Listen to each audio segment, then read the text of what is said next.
Sure.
And we're live. Hey guys, this is Red Rubber Duckwind, and to my left, it's Zep, and welcome to the Sports Disaster NHL Prediction Special for 2021 and 2022. And Helv is currently getting some dinner right now, so he'll be joining us a little bit later. Zep, what do you think is going to come of this 2022 NHL season?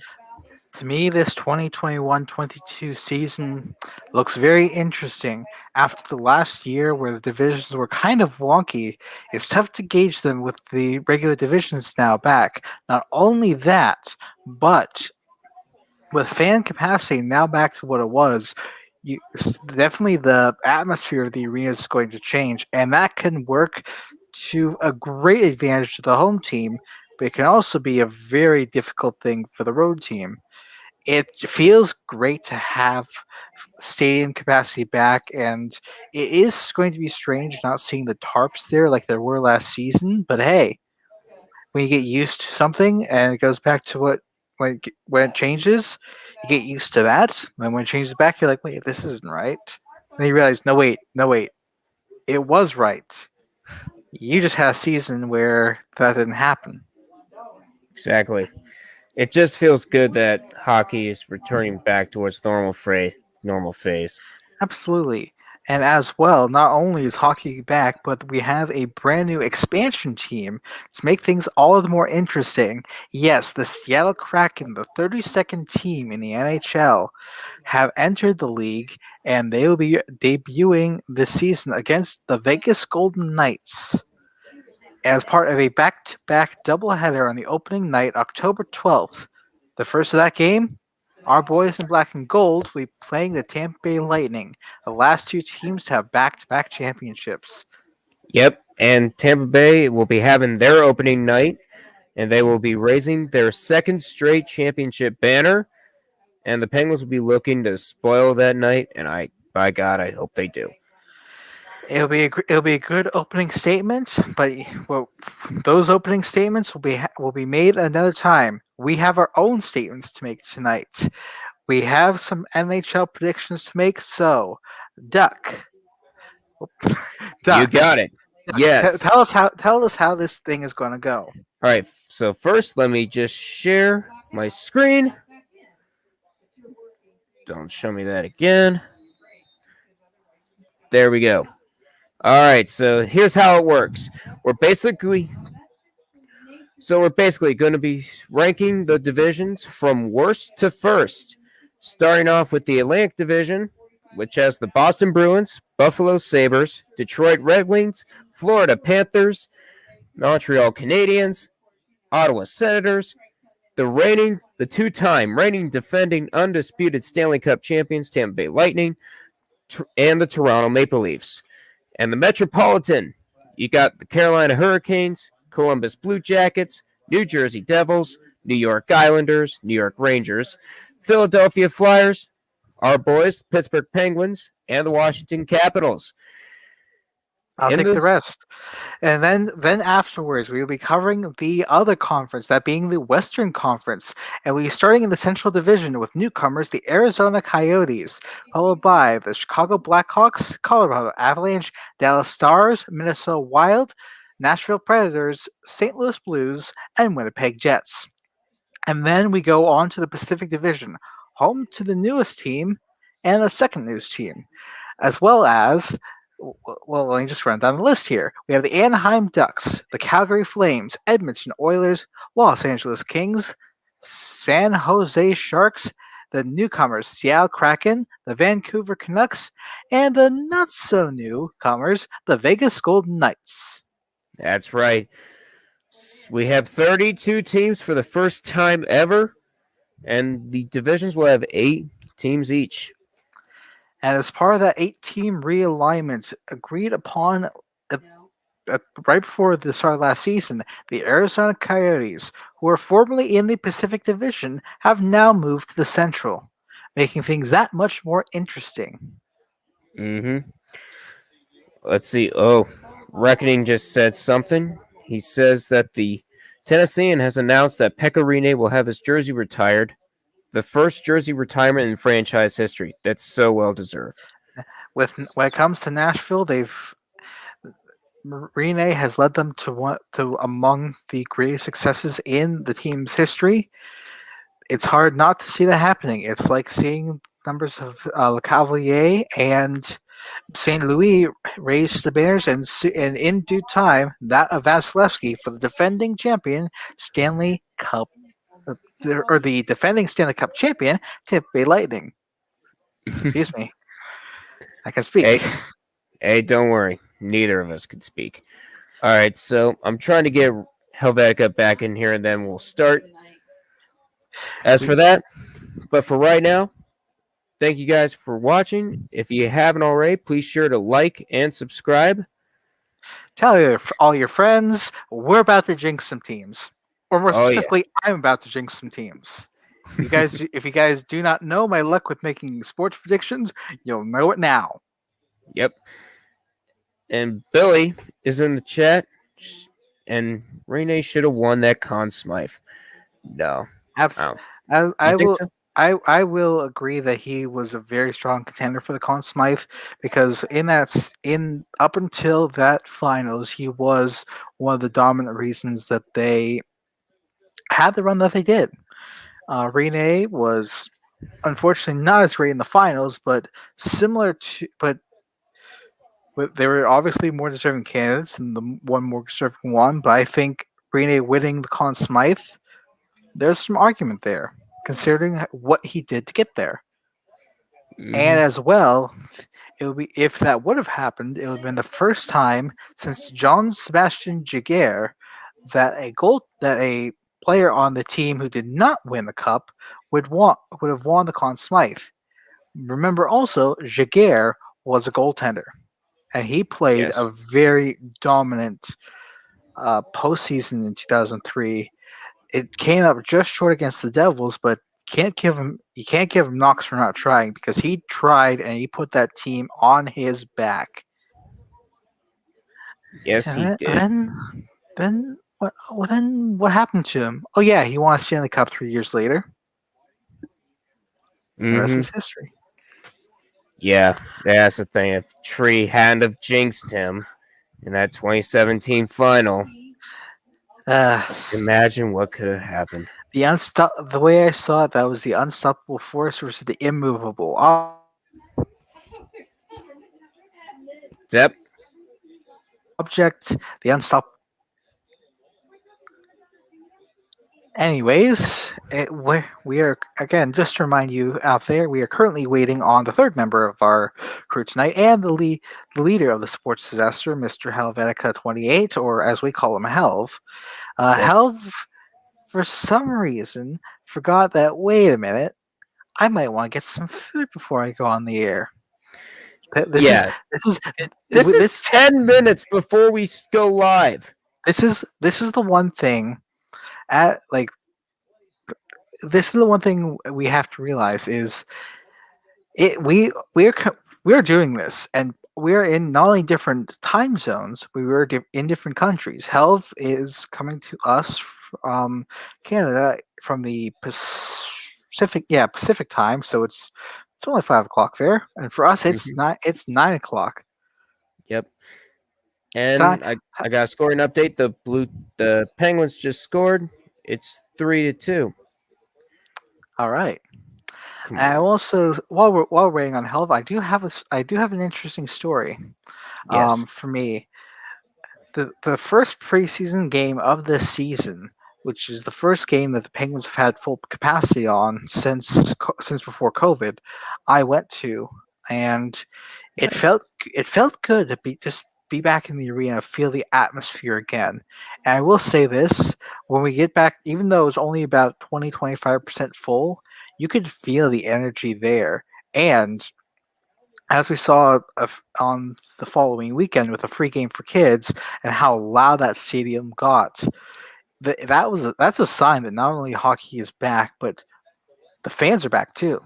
So many of us have been waiting, I'd say a year and a half, just to get this feeling back. And now that it's here, we will be able to see it. Whether that be the cheers of a goal or the boos of a team that really should be competing for the Tank Bowl. Should we Oh say yeah. the Tankley Cup? The Tankley Cup. That's what it I'm should be starting called. early, guys. Yep. And by the way, Brian Rust on that second Penguins goal. It's 3-2, which I think is their final preseason game. Yes, this is their final preseason game. The season begins October 12th, as does that for the Penguins, Lightning, and Hmm. the Kraken and Vegas. Yep. But also something else to note for those of you out there who are just getting into hockey. This is the first season that since I believe the mid 2000s, I'm not exactly sure, that ABC or to put it better, and ABC has the rights exclusively to cover hockey. They gained that through a deal last season after having been with NBC since roughly 2006. Hmm. And Yep. NBC and as well, there will be, unlike in 2018, for this season, there will be a break for the players to compete in the 2022 Beijing Olympics. Most teams have already named their big three that they're going to be sending overseas, and I would say this: I am looking forward to that because after the 2018 Olympics, even though NHL players weren't allowed to attend, left left so much open, it's setting a high bar. I was especially happy to see Austin Birken, the goalie for Germany, have such a dominant performance during the Olympics because the guy basically came out of nowhere, and even if he does not compete in the NHL or compete in a professional league, he's earned my respect with the kind of performance he had, as well as with the rest of the team, where they came up just short in the finals. Yep. But again, the bar has been set high. It's up to the 2022 Olympians and perhaps some future Stanley Cup champions to do the same. Hmm. And Any by the news way, from the Help? the Penguins have tied the game. Their final preseason game. Teddy Bluger with a wrist shot goal. We are even at 3.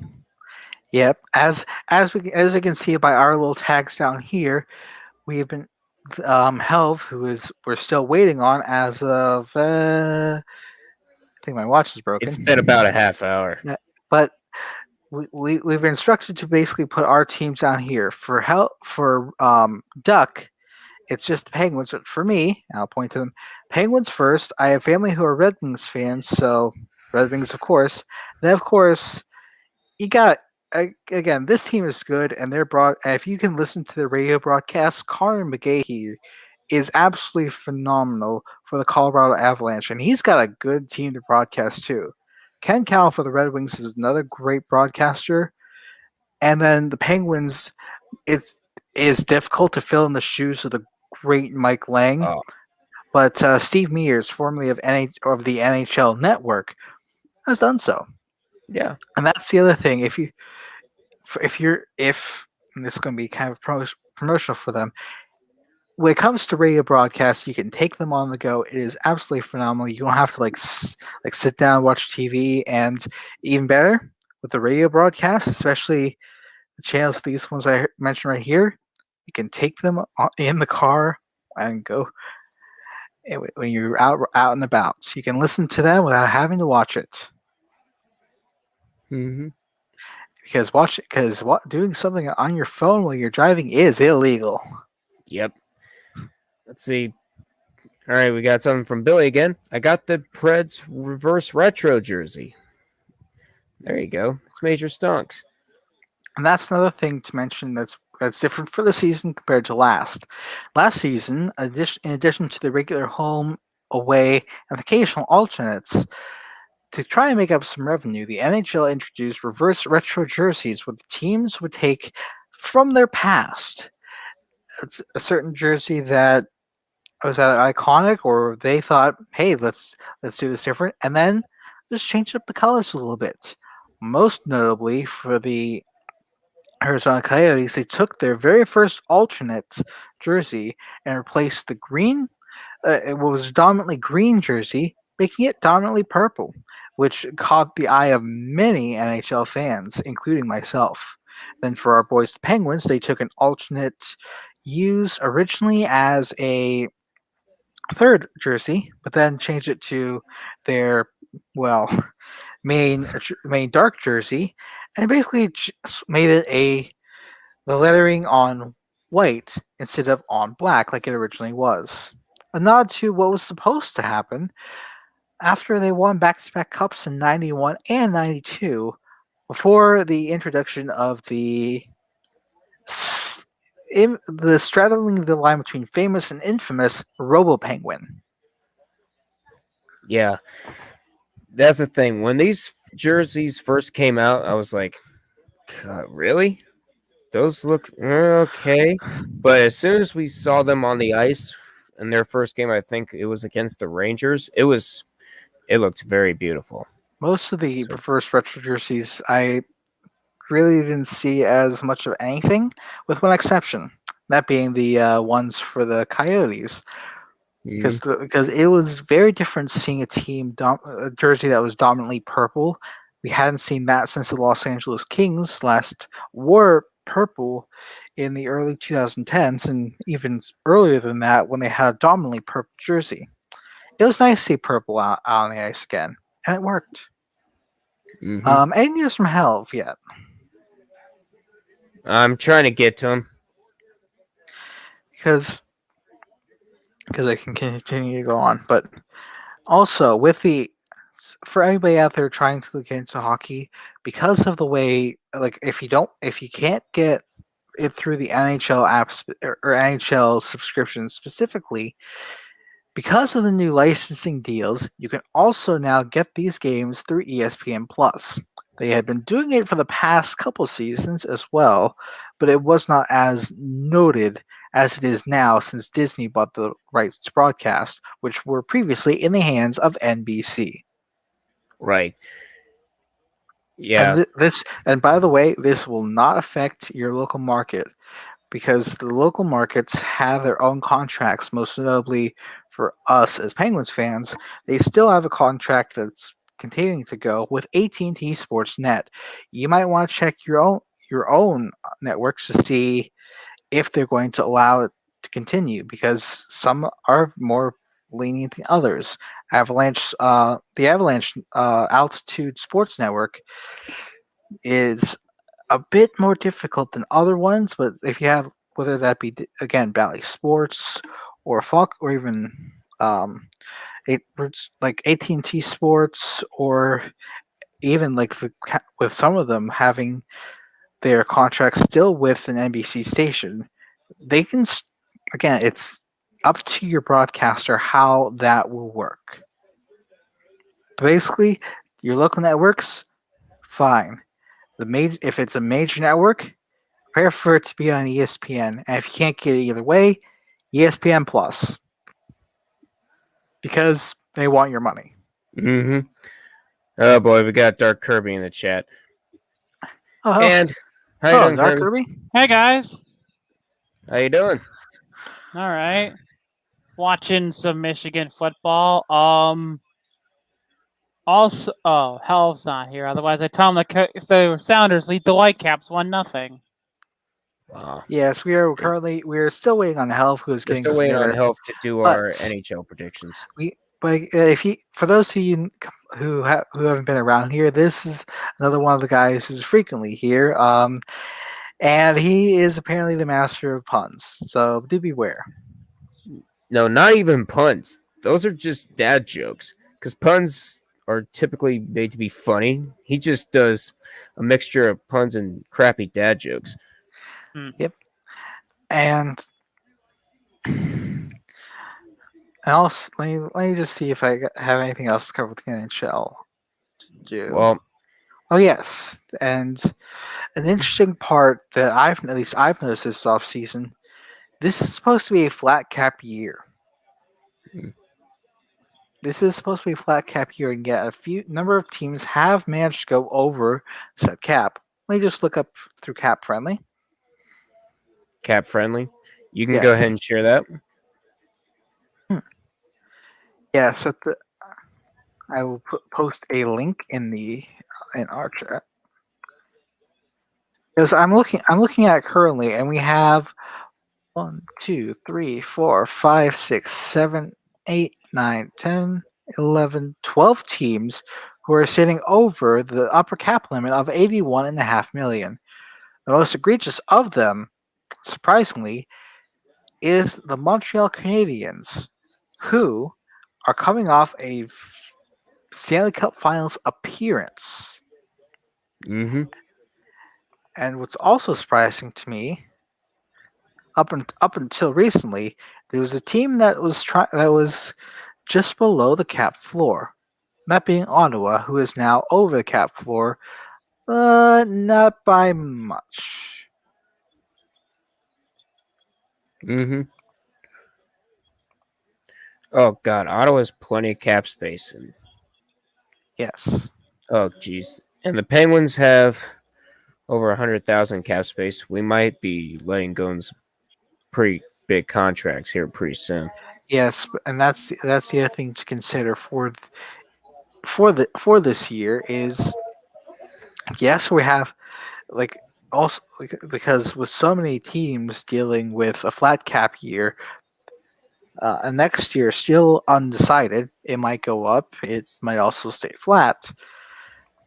This year has just all the makings of an unbelievable season that mixes what we knew from, dare I say, pandemic era hockey and pre-pandemic hockey. House money. House money. House money from Billy.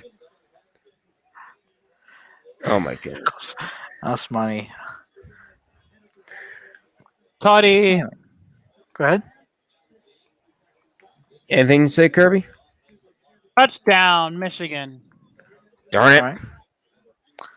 And They're playing Nebraska on the road. And Texas A&M is currently leading Alabama 17-10. Can we also mention the fact that Texas choked? Yes. I watched part of that. I was looking at that game during the Ohio State Maryland game and the Akron Bowling Green game. They had a 21-point lead in the first half, and then one of the craziest finishes I think in Red River rivalry history happened. Oh, dear God. Yeah. All right, I'm going to be back in probably like 20 minutes or so. I got to do a video while halftime's going on. No problem. We're just waiting for help. Yeah. All right, I'll mute. We do have some. I do have something else to mention though. While we're talking about the issues with the flat cap year, the Montreal Canadiens, who are the most over the cap, are still as much over the cap as they are, providing that they have two players that they're currently sitting on injured reserve. That being Shea Weber, who has a 7.8586 cap hit, and Paul Byron, who has a $3.4 million cap hit. That's right. That's okay. Looking at somebody else? Yeah, I'm looking. I was mentioning I was mentioning Montreal. Vegas is a bit of a surprise to me that they're over the cap because their biggest move in the offseason, getting rid of Marc-Andre Fleury, was designed basically to be a cap move, and somehow they're back over that cap again. I see What? the limit is like 81.5 Yes, million. 81.5. Flat cap year, same as last year. Also, welcome in, Health. Hey. Oh, Hell's back. Yep. All right, so that means we can finally get to our predictions. Just to recap, like what we're doing. Duck, take it away. All right. So as I said, as I get this tab up, we are going to be doing each of the 4 divisions. You have the Atlantic Division, which is these guys right here. You have the Metropolitan Division, and then we'll do the Central Division, and then the Pacific Division. All right, so Hell, what food did you get while you were away? All right. Wait, me? Yes, you. And we'll start with Boston. No, we're asking what food did you get? What food did you get? Dude, Canadian Thanksgiving. Oh yeah, that's right. Canadian Thanksgiving. It's Thanksgiving Day to you Canadians. All right. Here's So- all of you up north of the border as a happier. If it's not, Hang on. is it the Canadian Thanksgiving? I'm gonna today? go watch the message real It is the second. It's on the second Monday of October, which is in 2 quick. days. Be right back. All right. So, Helv is away. We'll fill him in after, like, once he gets back. But Mhm. Duck, let's start us off. All right. So once again, we're going to be doing each division from worst to first, starting off with the Atlantic Division, where you have the Boston Bruins, the Buffalo Sabres, the Detroit Red Wings, the Florida Panthers, Montreal Canadiens, the Ottawa Senators, the 2-time reigning, defending, undisputed Stanley Cup champions, Tampa Bay Lightning, and then the Toronto Maple Leafs. And it looks like Texas A&M gets another touchdown. It is 23-10. So, we're ranking them first to worst. Let's start. No, Let's we're doing start- worst to first. Oh, we're doing worst first. Yes. Okay. For me, it's very This is a very difficult division because we have two teams, or I should say, we have a team in an active rebuild, one team on decline, and 2 teams that it's going kind of rough for them. For me, Yes. the bottom 2, I'm going to No, say them in order Let's the do way. one at a time. Okay, so for me, I'm looking at my notes, and the team I have at the bottom is Buffalo. Oh, yeah. It was a bit Yes. difficult to decide between them and Ottawa, but there's one thing I've noticed with Buffalo just watching through the preseason. Buffalo, they've looked somehow better without star center and captain Jack Eichel, who is unfortunately still having issues with the team over a surgery he needs on his neck. They are recommending he do one procedure. The team is recommending they do another.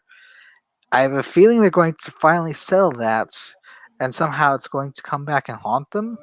But also, we were discussing before we went live, Eichel's one of the younger players on the team, and we're not quite sure of his leadership ability in comparison to, say, an Eric Stahl, who was on their team last year. Mm-hmm. Yeah, I have Buffalo down for the exact same reasons. Jack Eichel, I bet he's still trying to find that first flight out of Buffalo while he still could. For some reason, the Bills are doing good, Yeah, and the Sabres, what the heck is happening? you can tell a team does not really have that good leadership when you burn through coaches and GMs like they were water. The Sabres have had this problem for nearly a decade, dare we say. And this team, well, first of all, when you have that kind of instability, you don't really get to create a culture of winning, a culture of success, and you can also have a difficult time endearing yourself to a community when you're having trouble basically getting off the ground yourself. I'm putting again, Buffalo. It seems like they need an overhaul from the top down. Eichel's unfortunate situation seems to be a catalyst for that, but I don't think that the full top down reset that's needed will happen. Right. So for now, Buffalo, we're putting you at the bottom.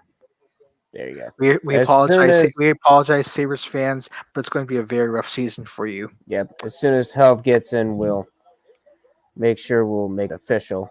Yep. But go ahead. Seeing that we have two, we're basically doing majority, and Helv is back. All right, Helv. Do you agree with our decision so far? 6-8 Buffalo. Yes, please. All right. He agrees. Any reason why you'd have put the Sabres at the bottom for their division? Helv. This one's really simple, I think, for all of us. I think Vivaldi just crashed on me. You're good, but you're good. Yeah, I think my browser just crashed. we can still hear you, and you're fine. We still hear you. Yeah, good. Like I said, I think the browser just crashed. But your reasoning is? Mainly because that is, it's a dumpster fire in there, so that's why I'm like, we're not gonna dumpster fire 8th place. Yeah, yep. You're not going too far into that. Yeah. All right. So hang on. I'm gonna quickly get out, and I'm gonna go into the other browser. Hopefully that will work. Okay. Be back. He'll be back in a little bit. Yep. And we will go ahead and continue as we go into 7th. Yes. So, I'll let you take what's your guess first, and I'll mention mine afterwards. Let's try this again. All right. It works now. Right. And Helv is back. So, all right. So I just did close and re-entry. So, all right. So for 7th place, I have the Red Wings in 7th because they have gotten. It's just that they've hardly been good in this preseason. I don't think they've had a very good preseason, have they? They have 2 wins out of 6 games. One of those wins came against the Penguins, and the other came against, I believe, it was Columbus. But they've also, unfortunately, had to play a bit of that stretch as 3 games in 3 days, something that does not happen in the NHL. We see in the AHL. Yeah, I still think it's just going to be a rough year in Detroit. I'd argue that because for me, looking at my notes, I put the Ottawa Senators in 7th place. Mm-hmm. If we remember last year, for the first part of the season, they were absolutely terrible. None of their offseason acquisitions gelled well with the newcomers. And then, towards the back end of the season, they decided, screw it. Let's just play the young players and give them NHL experience. And they did significantly better. They didn't really address that issue this offseason, signing more players to basically get them just over the top of the cap, without really letting their young players have the room to thrive. Plus, there's still the issue of Brady Tkachuk, a restricted free agent who is not played or is not reported to the team yet because he wants a new contract. As the face of the franchise currently, it is deserved, but it's still a very tough pill to swallow because their owner, Eugene Melnyk, when it comes to working with Pierre Dorion, both of them have I'd say almost a gentleman's agreement where they want it to be as little player salary as possible, but a massive cap hit. Eugene Melnyk is unfortunately an infamous figure within hockey circles. Yeah. Helv. All right. Helv, you are the tiebreaker. I hear an 8. I hear For 8th, I hear a Detroit. I hear a Sens. This is for 7th. This is for 7th. For 7th. For my opinion, well, here's the thing. You gotta come in to figure out who and which one you want to basically decide, hey, let's throw under the bus. For this week, for this time going forward. Detroit, like Doug said, they did pretty well this offseason, around the preseason mark. Right now they're 4-4. All right. So Ottawa, but right now, and that's with 8 games played. Ottawa is 6 games played with a record of 3-3. All right. So with that said, I'm going with Zepp. I'm going Ottawa. All right. So that means by majority rules, Ottawa goes into the 7th place spot. Also, a huge shout out to our good friend Little Billy. Billy goes with the Sens, even though he's not. He's not the one deciding. Yep. All right. So then, with that being said, for 6th place, I do think the Red Wings will get slaughtered here, because to me, they seem to be on the right track, but not there yet. Because the Red Wings had themselves a pretty good offseason, picking up Alex Nedeljkovic from the Carolina Hurricanes, who was voted for not only Calder votes as Rookie of the Year, but Vezina votes as best goalie in the league. They also picked up veteran defenseman Nick Leddy, who had a pretty solid season last year with the New York Islanders. They also got Pius Suter, who some said should have gotten Calder nomination, and for a team that was supposed to be in a rebuild, that being the Chicago Blackhawks, Suter was a pretty bright spot for the team. And by the looks of it, unless there's a massive sophomore slump, there's only one way can go, that being up. Are they there yet to wildcard contention? No, but it looks like they're on the right track to me. All right. And I was going to go with Detroit for basically the same reasons you said. Helv? It's unanimous. All right. We all have Detroit being the next team gone in 6th place. And I feel like this may be where the part... And now it's time for the part where we all decide to throw crap at each other. Not yet. Not really. For the for wildcard spot 2... No, this is the possible wildcard spot. We don't know if they're making the playoffs or not. Yeah. So we'll begin with you, Helv. Who do you have for the 5th spot? In the Atlantic. After looking at preseason, I'm looking at preseason records. Shout out to an American team down, the American sports team down in the States, CBS Sports. Thank you guys so much for letting me read all of that stuff. After reading all of this, goodbye. You know who I have to pick. And I'm laughing. No, we do not. So mention it. As a fan of the Canucks and a fan of the Habs, you know who I'm laughing at for 5th place. Montreal? Nope. I said I'm a fan of the Habs, which is Montreal. You have Toronto in 5th? No. Boston. Much. Boston. Here's the thing. I was going to say, that sounds good, but I'd say they're a little higher than that. I put Montreal here. They seem to be a team that last year broke out and made it all the way to the finals, but it seems like when they got the one moment they need to shine most, they crumbled. They benched Tatar. Carey Price looked off.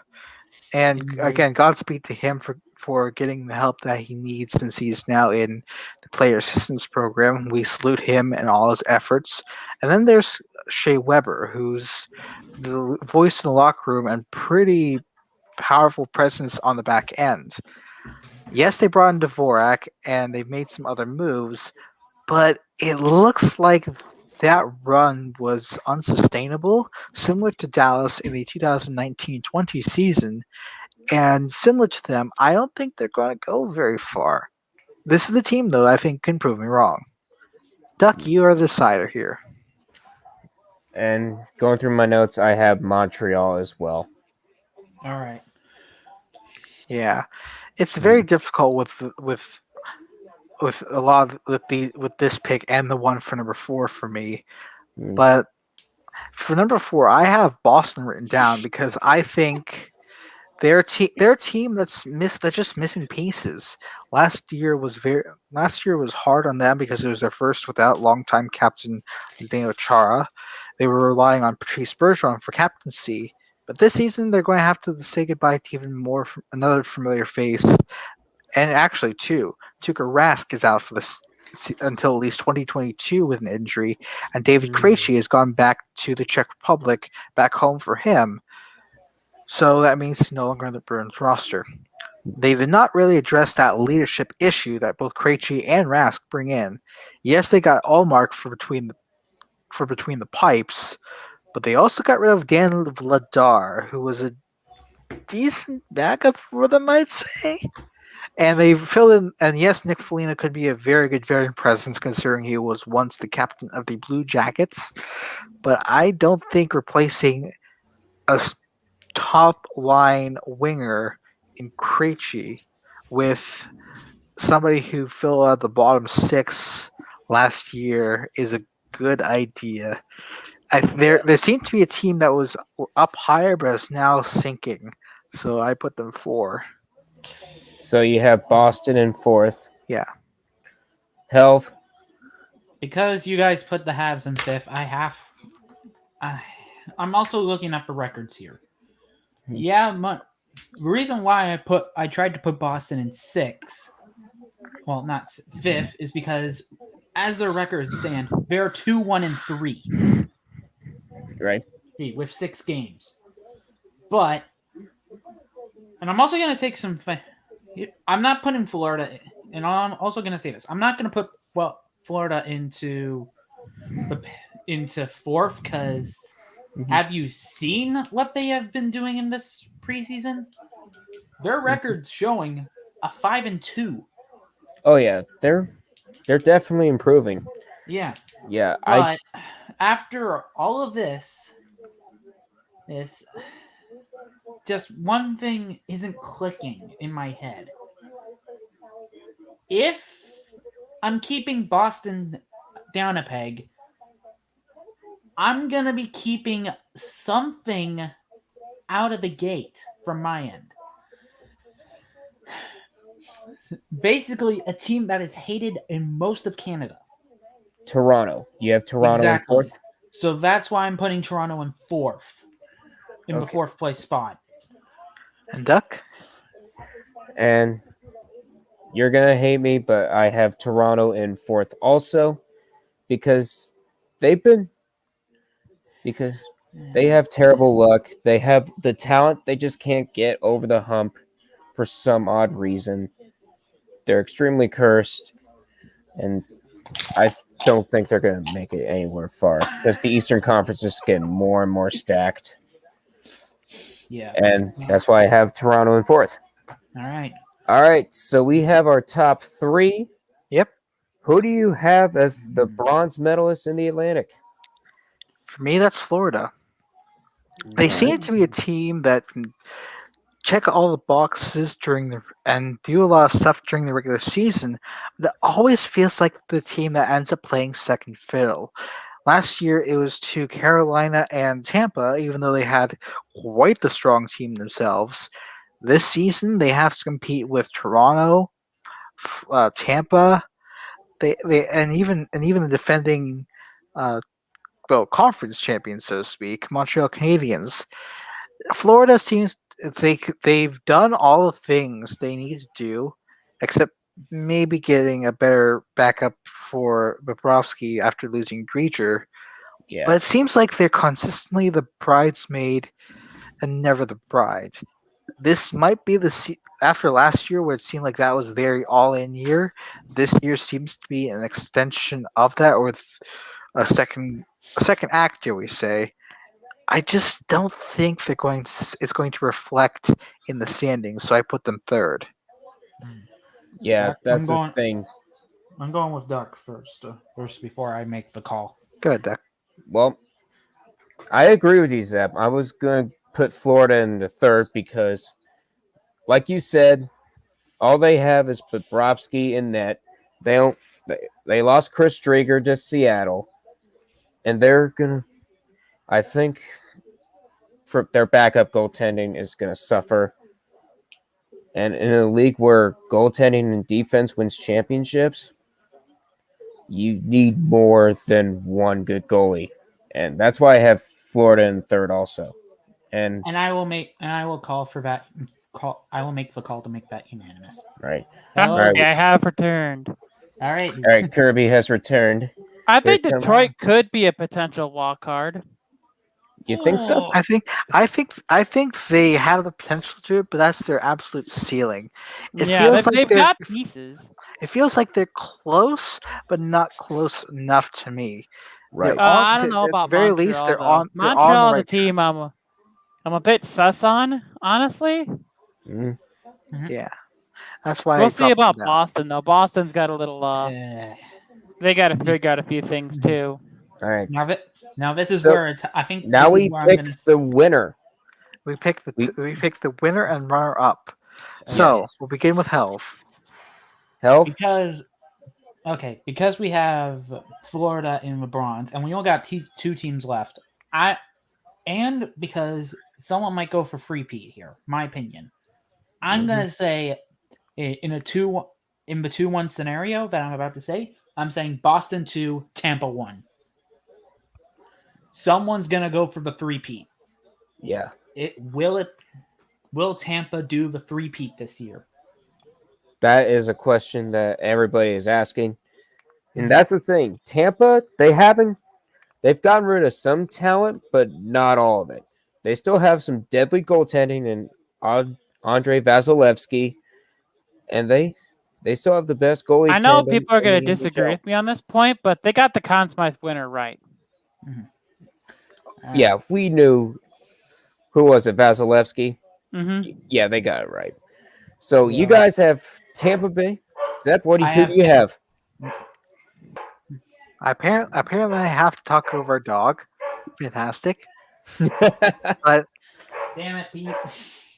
But for me, I mentioned earlier that Boston was going my number 4. I had Toronto at my number 2 because it seems like during the regular season they can absolutely do it all. They can beat some good teams. They can have some embarrassing moments. We do not mention the Zamboni drivers to Toronto fans because they will curl up in a ball and cry. Yeah. But it seems like this is lost to a 42-year-old Zamboni driver who makes the team. again. It seems like during the regular season, everything clicks, everything flows. They got it going, and then comes playoff time, and all of a sudden, poof! They're the invisible team. But I think this is another season for them. Yes, they lost Zach Hyman, who was a pretty big contributor alongside Marner's and Matthew, but I don't. It's like it feels like they have the potential to go far. They always end up in the talk of division championships. But I can't ignore the fact that Tampa Bay Lightning would be my number 1 because it seems like when you get rid of, they lose a depth piece, they just replace it with something else. It's like you chop off a limb, and all of a sudden that limb grows back, and it's got a couple new marks on it. They seem to be that team, and that momentum seems to be continuing. That depth, especially at goaltender, I'm not sure about, but I think they have enough in their system to make up for it easily. Yeah. So what you're saying is that you are going to call Tampa Bay the Deadpool team of the NHL. I'm calling Tampa Bay the unstoppable force. Okay. All I'm right. going to call them a Deadpool. All right. So we got Tampa Bay as our Atlantic Division champions. Boston in Kirby. second and Florida in third. Kirby. All right. Kirby. Curbs. All right. It's time for Metro. Yep. All right. So here we go. Now we go down to the Metropolitan Division. In there, we have the Carolina Hurricanes, Columbus Blue Jackets, New Jersey Devils, New York Islanders, New York Rangers, Philadelphia Flyers, Pittsburgh Penguins, and the Washington Capitals. So who do you have in 8th place? Because this is going to be the toughest division to predict. I don't think so. That's because of what I mean. Besides the bottom, I think it's going to be difficult. At the bottom, I give to Columbus. It's very sad to say, but the team just they are like we call Toronto cursed. This team is even more cursed. They had Seth Jones, who's a very solid defenseman. They had to trade him. Yes, they got good pieces, but they still had to trade him. They had Alex Weddenberg, who's been pretty productive for them, but injury prone. They had to overpay for him. They had a solid 1-2 goal goalie last season. Stuff happened. I'll just leave it at that. And it just feels like they're pretty barren and have to almost start over. And they do have the prospects in place to make that happen, but I think for what it's worth, it might have to be them starting over again. And yes, they have Patrick Laine, but we don't know what he's going to be able to do there. You're making some faces, Help. Yeah, that's the thing. I think it has to be. It has to be. Yeah, there's no other choice. You have Columbus down there also? I have to put them down there. Well, but this is an asterisk to 8 for me. Good. Yeah. As of right now, 7 games played in the preseason. They are 4-2-1. Maybe we might see a comeback this year, but for now, I'm calling this an asterisk 8th place for me. And the thing is with them, they're a team that can absolutely just come out of nowhere and surprise us all. But I just don't know if they have that from what I see right now. Unfortunately, we'll have to see. Yep. All right. So, Kirby, you got anything to say for Kirby about the Bruins or Lightning? No. Columbus. I don't know what they'll be, honestly. Feel like they're a team that could be right in the middle, but I still feel like they should have blown it up, but that's me. All right. It feels like they're kind of having to do that with players just wanting out. There is no joy in their city, unfortunately. Only misery. Yep. Probably for the entire state of Ohio, too, for now. Oh, yeah. Apart from Ohio State. They finally do something, but then run into the Lightning and then run into the Bruins. All right, so who do you guys have in your 7th spot? This might be difficult. Unless... I have the Rangers. Really? Absolutely. They have the right coach in Gerard Gallant. They have some decent players like Adam Fox and Pavel Buchnevich. No wait, Sammy Blake. Excuse me. They dumped him. Whoops. But this team feels like again acquiring Ryan Reeves, Blake Coleman, Barclay Goodrow, Patrick Meth. It feels like they're trying to build a team for physicality and grit because there's just one player that haunted them last season, and because he lives rent free in their head. And James Dolan wants him banned from the Garden for life because of what he did, and because they basically blew it up within their coaching staff, and they're basically starting over on that front. Nothing about that team to me screams, we got it made. Let's go do this. They seem to be a team that could get bullied by other big teams, and also they don't quite have the scoring potential that I like to see from them, especially considering that's relying a lot on Mika Zibanejad, among others, and Panarin. Panarin last year was pretty good, but at the same time, you can't just rely on Zibanejad and Panarin. You have to have more than just them, and of course Adam Fox. But sophomore slump can happen. All right, Health.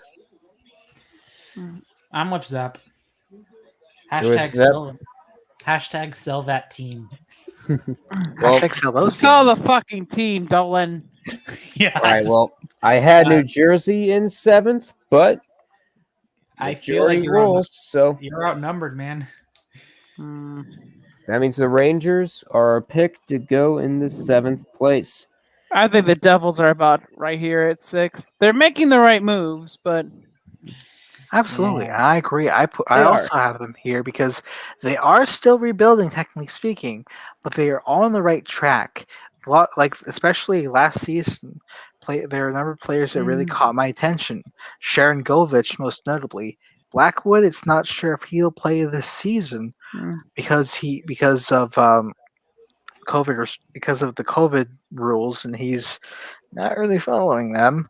But at the same time, they do have a solid goaltender in his place should stuff go south, and that being Jonathan Bernier, who mm. was actually pretty decent in the Red Wings uniform last year.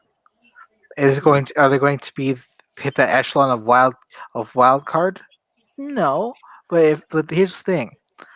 This is their kind of show us what you got and show us you're ready to contend for the wild card year.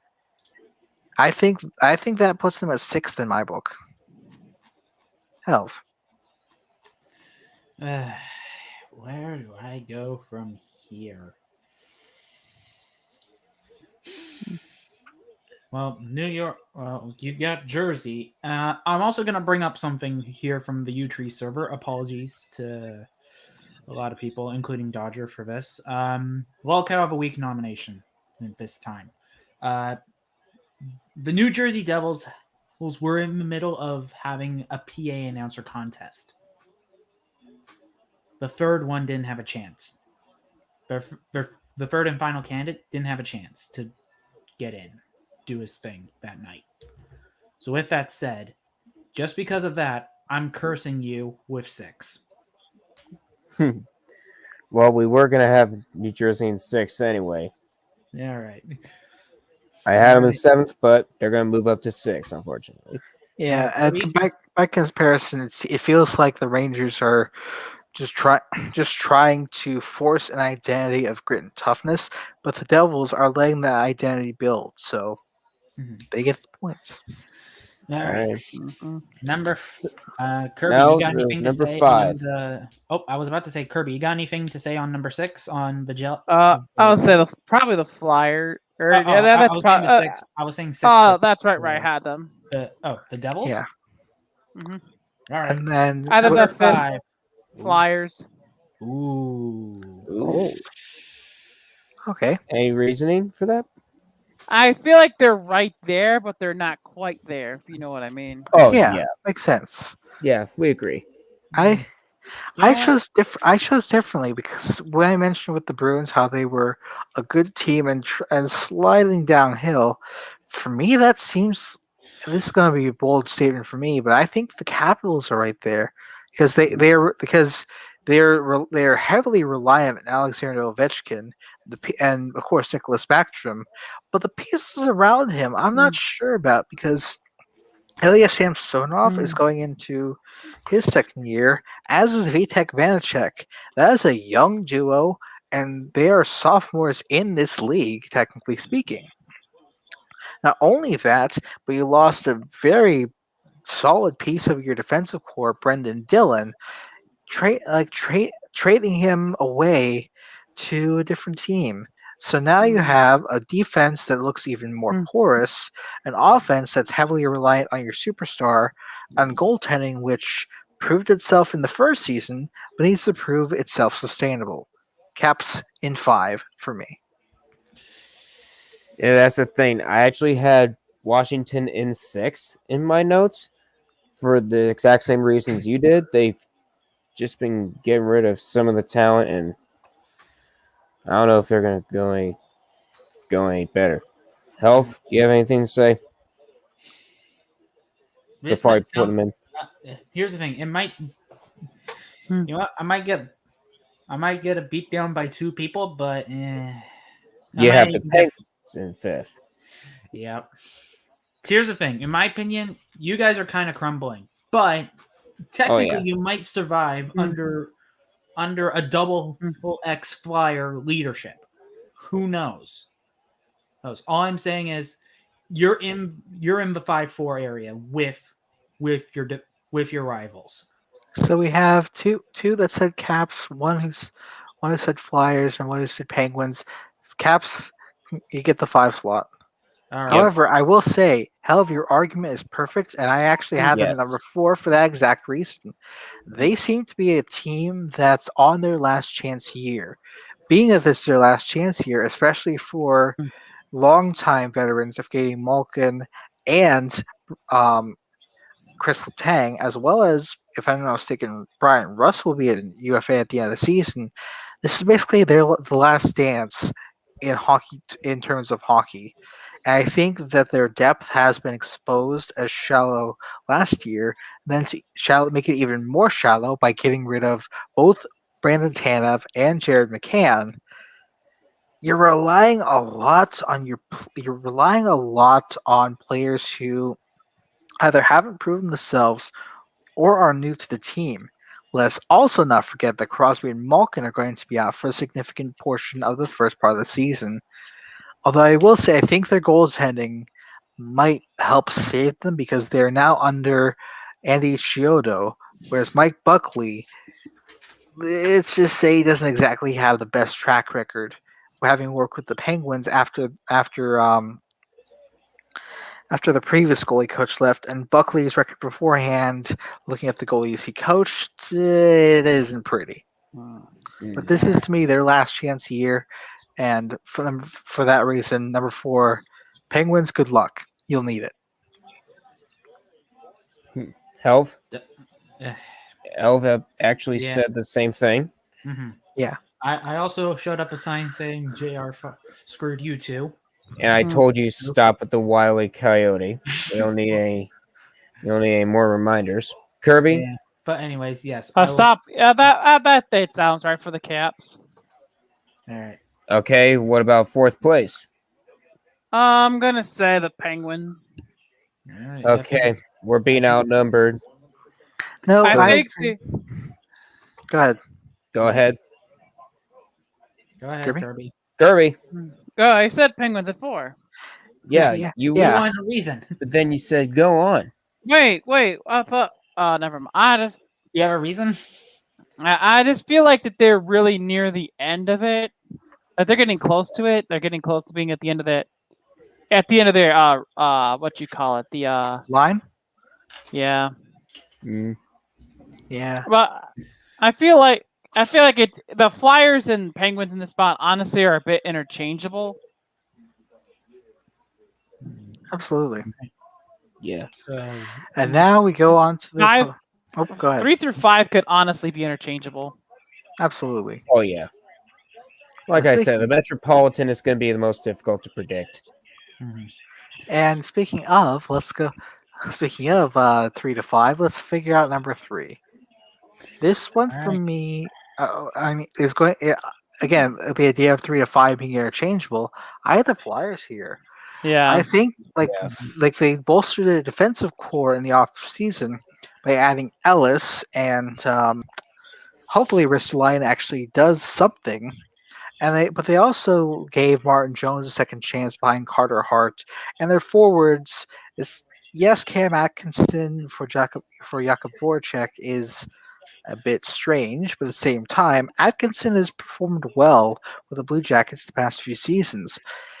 It's not going to be a knock on if it's going to be a knock on them, it's not going to be as much, but you have to now compete with the Islanders and the Hurricanes, and also a team that can surprise everybody in Columbus. Nice. Yeah, I had the Flyers down in 3, so they do have some surprising good youth. I think they still have Sean Couturier. You still got your goal scorers in Philly. Helv?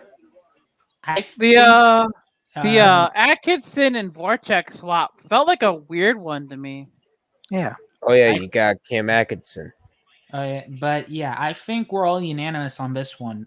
It is going to be the Flyers. There's in the division bronze. There you And go. then Kirby, what do you think for the bronze for the division? I think that too. I think the silver is going to be the Hurricanes here. Ooh. Because I'm Mhm. not confident in Freddie Anderson over Nedeljkovic. I felt like that was a bit of a sus move. Yeah, I thought that was a terrible trade. Also, I think that move to me, like getting rid of Jelkovic, was yes, it was Detroit's benefit, but it was also their loss because now they're relying on Tiranta and Frederick Anderson, who both have an unfortunate history of injury. But I think, and of course, getting rid of Dougley Hamilton, replacing him with somebody by the name of Tony D'Angelo, who we've heard of. Those are very suspicious moves, but I think everything around it is solid and is still pretty solid and can help them compete in this division, if not take it. But there's one other team I think that can get it, that can deserve it more because of how solid everything is. We'll get to them in a moment, but for me, yeah, I agree. Carolina, number 2. Health. you have You know what? I'm gonna agree with you guys. Carolina 2, Isles 1, and Yeah. they're gonna be christening that arena with a division championship jersey. Yeah. or banner. or And Banner. I'm going to agree with putting the Islanders first Mhm. because whereas the Hurricanes have had pretty solid Huh? everything in front of the net, what screams to me that they're going to take the next step, despite losing Nick Leddy, they picked up a very solid defensive defenseman, even though he is getting up there in age, in Zdeno Chara. And they also still have Ilya Sorokin. They got Parise, and basically they kept the entire band around. And Anders Lee is going to be coming back too. So you have an already potent team getting that much more potent. This team looks dangerous. Like they won't wow you with this one overly superstarish player like say a Pittsburgh has with its 2 stars, Mhm. or The Oilers as well. yeah, or the Oilers with their 2 stars. But they're a team that gets things done, and the teams that get things done usually come up behind you and shiv you when you're least expecting it. That's the Islanders to me. They are the ones holding the shiv. Yep, and I agree with you on that. All right, so that's the Eastern Conference done. 2 divisions down, 2 to go. All right. What you got there, Half? I was about to say, if Anyone got a YouTube link for this? I know we're doing this on YouTube, so I can It's supposed- post scores. Kirby, it's posted. posted. It's been posted into the Corkboard channel on the Carolina Palm server, and I believe it's also posted in the Utree server. Yeah, it's in YouTube board. But now, Helv, what were you saying? Well, I was about to say, for those of you who are basically just watching this for the first time, I'm just gonna say it for the first time. Subscribe, because honestly, we might be doing some solo projects with this channel down the line as well. That's right. Make sure you like and subscribe if you want to see us do more predictions and more episodes of this podcast. All right. Because we were on Helvetica's Twitch for a long while, excluding one special on my YouTube channel, Red Rubber Duckland. Make sure you go like and subscribe to that one. And Dark Kirby said he's going to be posting scores, which I think for college football and all that. Yeah. So Kirby, go ahead. Go ahead, man. So now we go down to the Central Division. In the Central, we got the Arizona Coyotes, Chicago Blackhawks, Colorado Avalanche, Dallas Stars, Minnesota Wild, Nashville Predators, St. Louis Blues, and the Winnipeg Jets. This is a very interesting division to me, especially with the realignments. Because Arizona is now in this division. I'll let you guys start before I mention who I have as 8th. You know what? I'm gonna say it. The curse of last year's President's Trophy reigns supreme in 8th place. I'm picking in the Avs. What? Yep. Take a look at their record right now. 5 games played in the preseason. They are 1-4. Preseason doesn't mean It's much. preseason Hell, though. Well, hell, here's what the thing. are you doing? Here's Health, the thing. health. I'm not I gonna- had a key If lime you- margarita in Texas Roadhouse, and I don't think I'm as drunk as you are right now. I'm not even drunk. I'm not even drunk. Also, most of you. Abs in eighth, really? No. Really? Psych. Come I was on. gonna say, man. Who you got? Don't do this like that. It's Chicago. Oh, All right. To be So, fair, reasoning. Chicago's going under a downward spiral right now, and remember they're in rebuild mode, so expect a couple last place finishes out of these guys. So with that said, Chicago, I'm sorry, 8th place. Zep, who do you have? I have Arizona. It's when we talk about cursed franchises, this like Columbus is a cursed franchise, but Arizona, my goodness, are they a cursed franchise? Last 2 seasons ago, they had their first playoff win since 2012 when they made a run to the Stanley Cup Finals. Guess how many members of that team remain? No, they didn't make it to the finals. They No, had a. they made it to the final conference last- finals. Excuse me. Yeah. They have this many players remaining from that team. This many. That's just so, and the team has seemingly just been basically the biggest quagmire the league has faced because they want to stay in Arizona. They really want to be in the desert, and they do have people willing to keep them there. At the same time, there's so much working against them.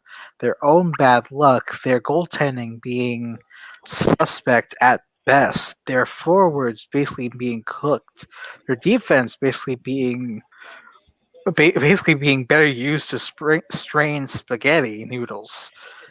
They look like a team that are going to like last year is kind of the year where they're just kind of floating above this. I hate to give you a Wile E. Coyote reference, but they've already jumped off a cliff. Last year was the year where they were hovering there in the air. This is the year where they fall off. Yeah, I have Arizona in last also. They won't. They're going to be placing in last, and soon they won't have a home. They're extremely cursed. Kirby, Hmm. your thoughts on 8th place in the Central Division? Who do you think Uh, it goes to? I was gonna say Arizona as well. I think it's pretty Okay. clear. Yeah. They're a disaster. They're a disastrous trash fire. But yet somehow they pulled a 5-1 in preseason. Well, preseason doesn't matter. I mean, ask the 2017 Cleveland Browns. They went 4-0. Or the Look what 2008 happened. Lions. Oh, and Schickstein. But speaking of oh my goodness, Chicago, what are you doing? They are my 7th place team, and here's why. Yes, they got Fleury. Yes, they got Seth Jones. They've got Yuhar Kyra, who looks like he could be a good versatile depth forward. From what I saw with the Edmonton Oilers. There's one problem though. Not only are you rebuilding, but you got rid of a very promising piece in Pius Suter. You're relying on Kirby Dach to remain healthy. You're relying on Dylan Strome to continue producing at a marvelous rate. And yes, your team is basically let's take these star players and put them on our team. They seem to be the one like similar to what the Rangers did 2 seasons ago, where they just brought in these big name players who they think are going to help them out and help get them over the edge, but then it faltered. This seems to be that cycle repeating itself, and that's not even considering how will these players gel with, again, Patrick Kane and Jonathan Taves, who might be coming back. It's a weird quagmire that I think is going to leave them pretty far down in the division. Not quite Arizona bad, but 7th place bad. I'll agree with you, Zeb. I'll go 7th because I got shot out for 8th. All right, Kirby. That sounds about right. Chicago. I feel like they're trying to make something. It's just not working. All right. You agree, Duck? Yep, I agree with you guys. All right. So, who do you guys have in 6? We get to this position for me when I was going through it. It's a very difficult spot because you have teams that are just basically kind of there, and Dallas to me is one of them. They got the pieces they need. They got a veteran defenseman, Ryan Suter. They have a promising forward in excuse me. They have a promising player in Yanni Hakanpää. They even got some good veteran goaltending to help out Anton Hudobin and Ben Bishop if he's healthy, and that being who is it? Oh yeah, Braden Holtby, who last year just did not work with the Canucks, and dare I say, the Blackhawks looking more like the Canucks. But Dallas, it seems like they're drifting. They have the And- right pieces. They have everything together. It just the injury bug has hit them hard year after year, and I don't exactly think it's going to go away yet. So 6th place for Dallas, but they can go up. Mm. All right. Very Oh. good night.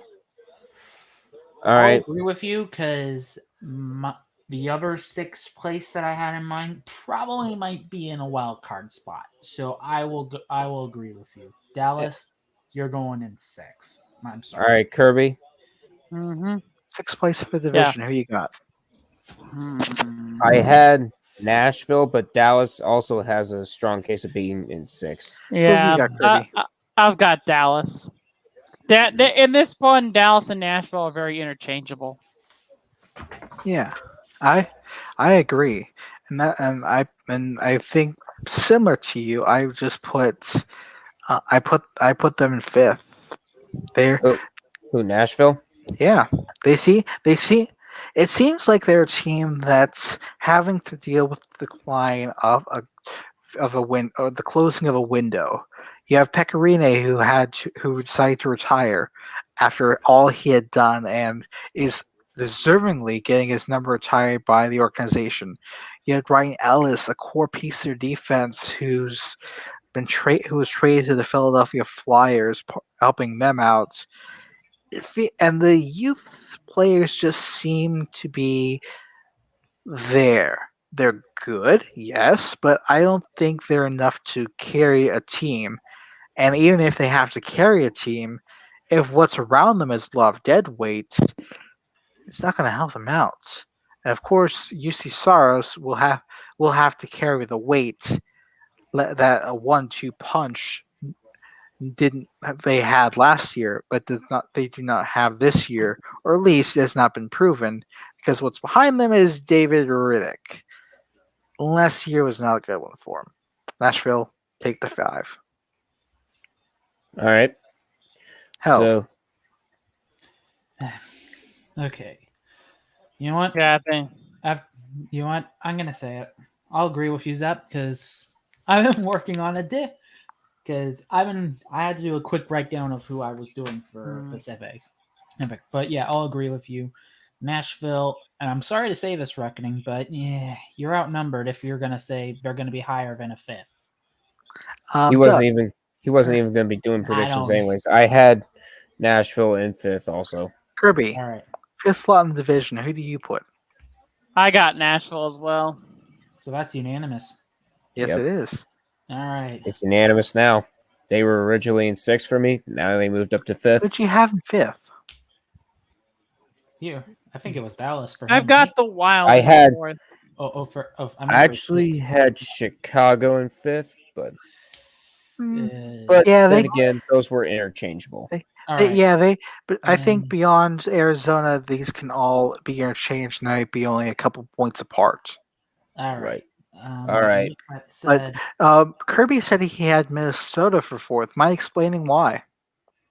I like what they're doing. I think they got Kaprizov back, which is huge for the core of that team. It's big that they got Kaprizov. They're finally free of some of their other contracts. And maybe they've got it.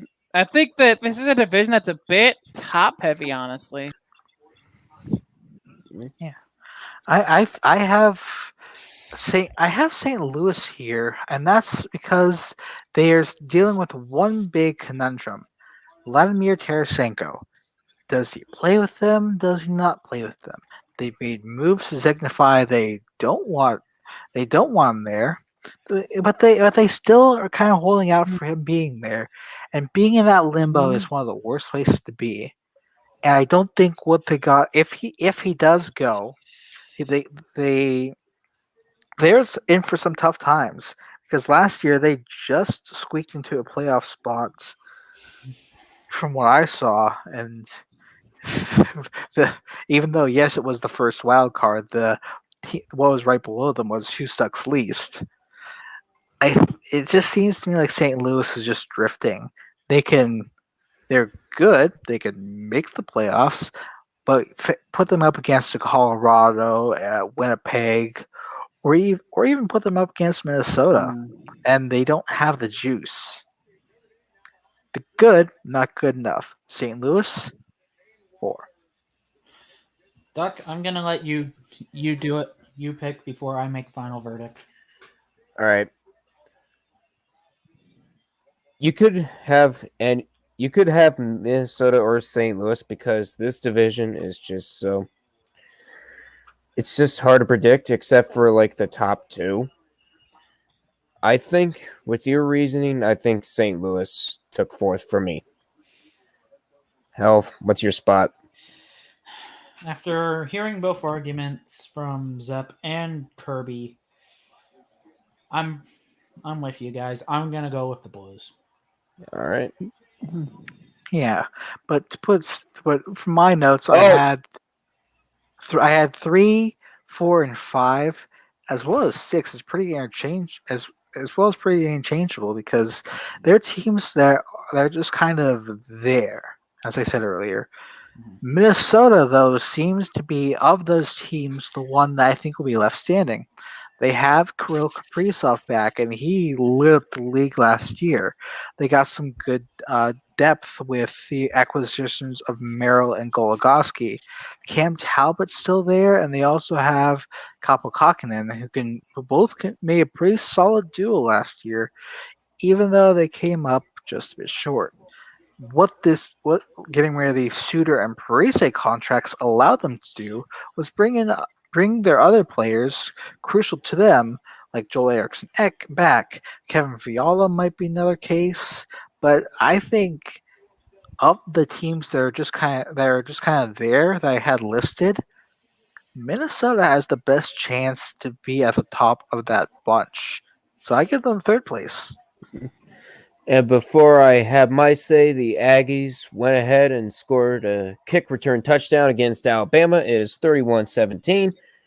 Yeah. Texas A&M. And You, I had Minnesota in 3rd also. Aggie syndrome is kind of happy right now. Very. But anyways, Duck, you were saying. Let's hope Ag doesn't poop in his sink like he usually threatens to. I have, but. Oh no! Okay, let's get back. Let's get back. I have. Let's get back. We don't need any. We don't need any more in the stink. Also, we don't need any more in the stink. I'm going against it actually. Okay. Explain. I'm picking the Jets. Okay. And your reasoning?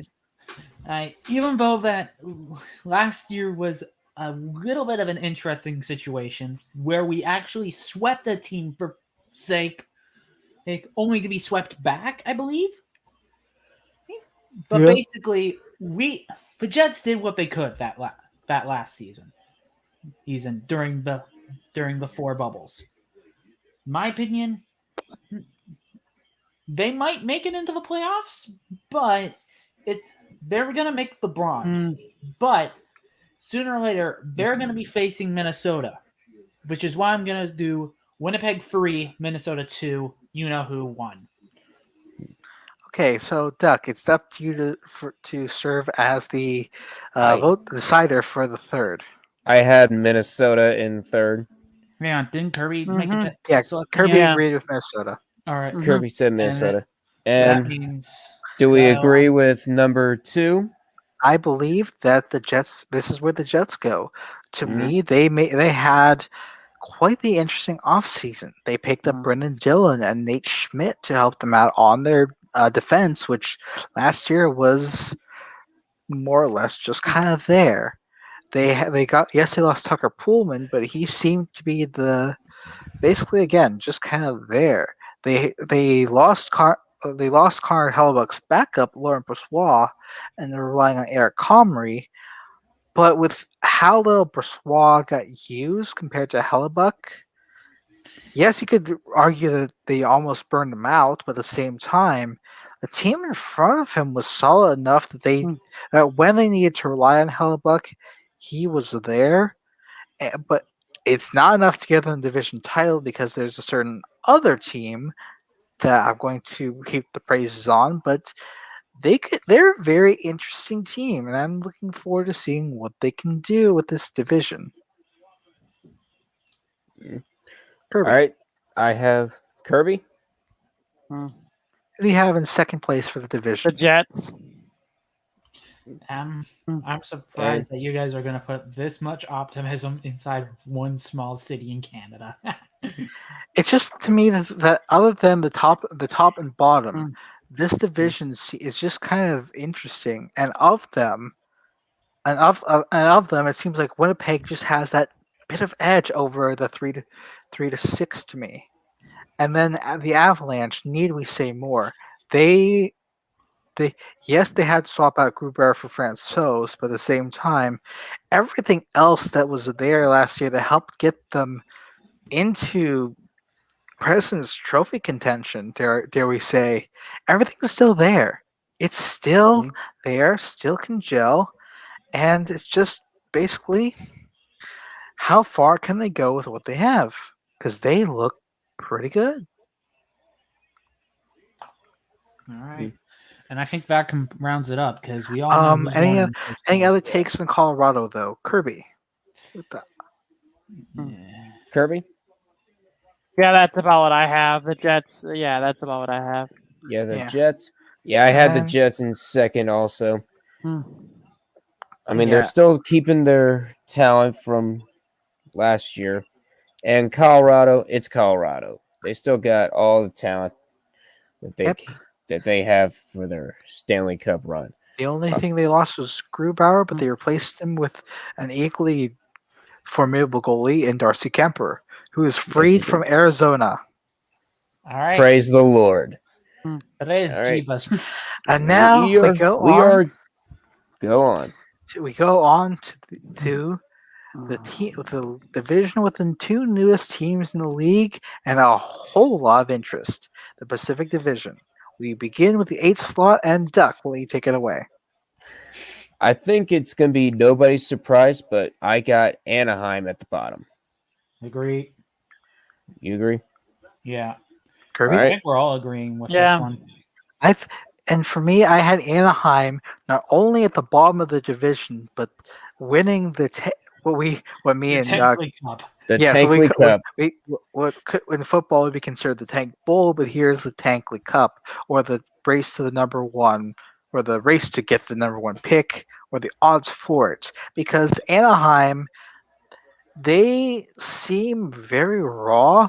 They're a team that's coached by a coach that's basically been there, and they didn't really shore up any of the issues they had in the offseason. Still heavily reliant on John Gibson. Their backup goaltender is now an even bigger question mark with Ryan Miller leaving. Their prospects have looked rawer than sushi. And I have a feeling this season they might end up duck pate. I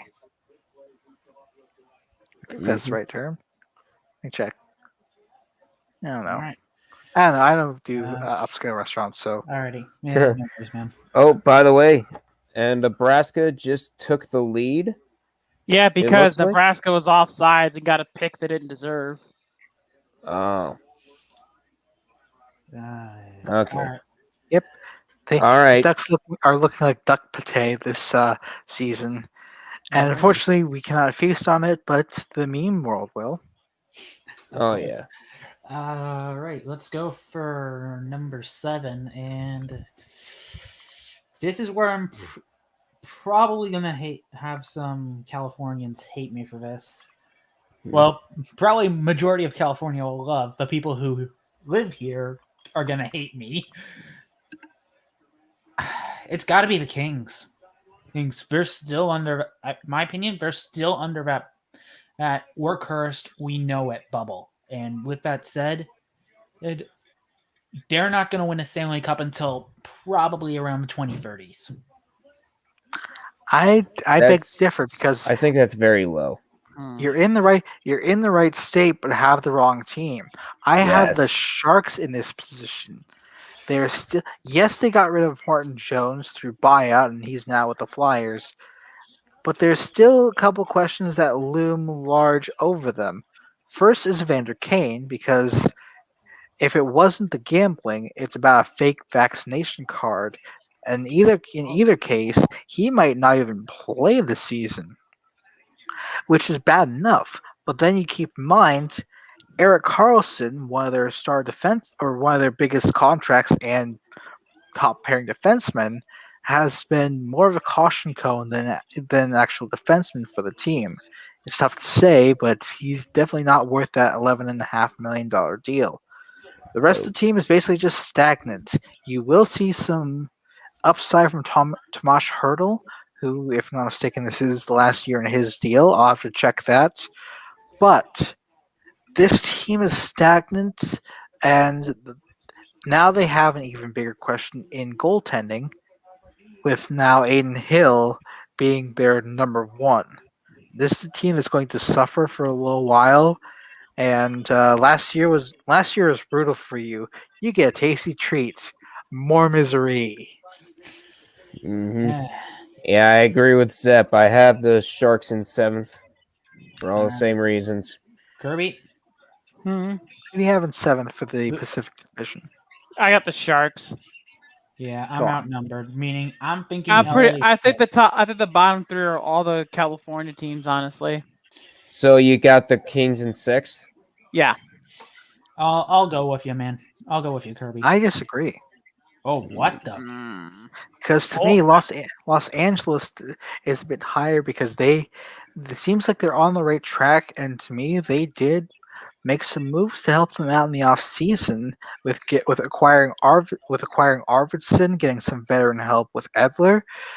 They might not be there yet, but I think they're close. Calgary, on the other hand, I think gets the 6th spot for me because yes, they still have Johnny Gaudreau and Sean Monahan. Yes, they are still a decent team all around. But here's the thing: last year it proved that they were a very stale team in terms of what they are. They lose their defensive captain and heart of the team, Mark Giordano. And for a team that basically proved to be just kind of drifting in a division where, other than the top 2 teams, it was anybody's race. It seems to me like this Calgary team is going to either have that year, another year of just kind of floating above the open precipice, or fall into it, because nothing's shown me that they have the depth and ability to go any farther. And this is even considering the acquisitions in Blake Coleman and Nikita Zadorov. Those poor guys. Alright. Go ahead, Duck. Yeah, we need to find a way to break a tie. I have Calgary in 6 also. You So know we what? got 2 for the Time out. Kings. Hang on. Time out. Because I know Canucks Calgary rivalry. Screw it. Screw the Kings. I'm putting the Flames in there. Okay. All right. So we have 3 votes for the Flames. There you go. And then Yeah. Now the Kings. And Oh, now you basically, got the Kings in 5th. Yeah. I still have them just a little bit higher, but Vancouver is where I put is who I give the 5 spot to. They made impressive. What to me is one of the most impressive offseason moves possible. They got rid of 3 bad contracts, or an even worse bad contract. They got rid of Jay Beagle, Louis Erickson, and Antoine Roussel, who weren't that great at contracts to begin with, but were expiring, for Oliver Ekman-Larsson, who has a few more years on that contract, and it's looking pretty rough. But this is also a team that's you can't really tell what they're going to be. Yes, they have Elias Pettersson. Yes, they have Quinn Hughes. Yes, they have Thatcher Demko. Yes, Bo Horvat is a pretty good captain and a good leader for the team. However, they still have to deal with the moves Jim Benning, and that basically equates to here's our superstar players. We'll put them on all the billboards, and we'll basically bog them down with a bunch of dead weight. And again, Tucker Pullman, it just seemed to be the worst of the just defenseman team last year. Yaroslav Halak will have to be like if Demko goes down, that's your guy, and Halak can do it, but Halak and Demko alone can't carry a team that's basically relying on Pedersen and Hughes. Okay, Dare I say they might be screwed. Canucks, congratulations. Take the 5 and fire Jim Benning. Now. Yeah. I think it's majority Kings here because of what? Unless Doc, I actually had Seattle in 5th. Ooh. Okay. Because you still got Def and Brandon Tanev, and you got Philip Grubauer, I think. Did he go with Seattle? Yeah, he went with Seattle, as did Alex Wenberg. But the thing is, you're not going to have the Vegas Golden Knights success they got. I'm sorry. So, who did you guys have? I had Seattle in 5th. Who'd you guys have in 5th? I had Vancouver. Helv had the Kings. Kirby, who'd you have for the 5 spot? I have the Canucks right here. Okay. So for the 5 spot, Canucks it is. Damn. 2-1-1. And Damn. here is where I place. And then you guys were mentioning earlier about the Los Angeles Kings. Here's where I'd put them. As I mentioned, they're still technically rebuilding, but they're showing great signs of progress. They have Alex Iafallo, who's looking incredible. Andreas Athanasiou, who's proving to be a decent depth scoring player for them. Victor Arvidsson, who they acquired, has that scoring touch to help out with the young players. Alex Edler, and Andrzej Kopitar, Dustin Brown, veterans who can help lead the team. And of course, Cal Peterson, who's looking like their goalie of the future.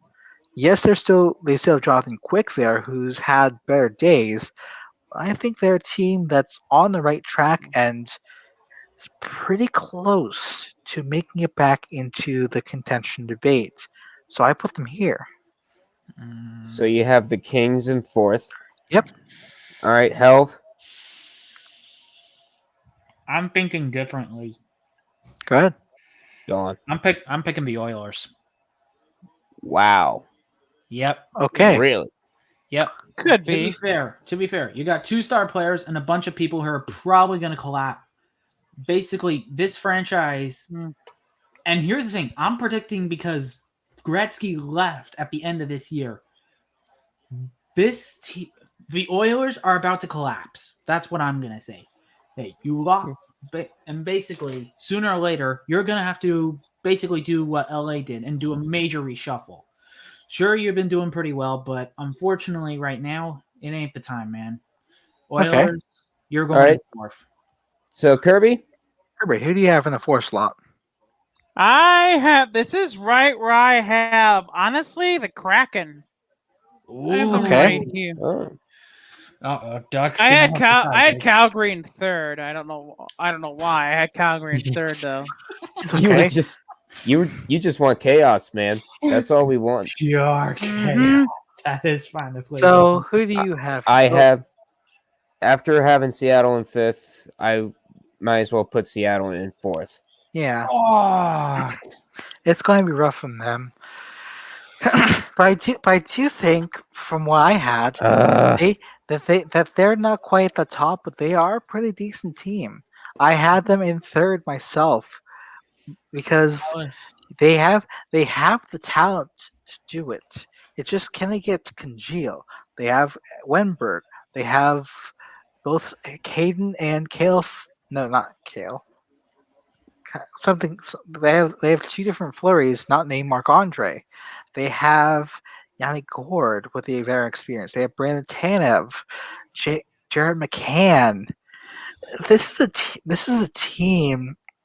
Oh, and let's not forget to mention they have a very solid defense helmed by who might end up being their captain, Mark Giordano, and Mhm. goaltending with a 1-2 punch of Drieger and Grubauer. Yes, please.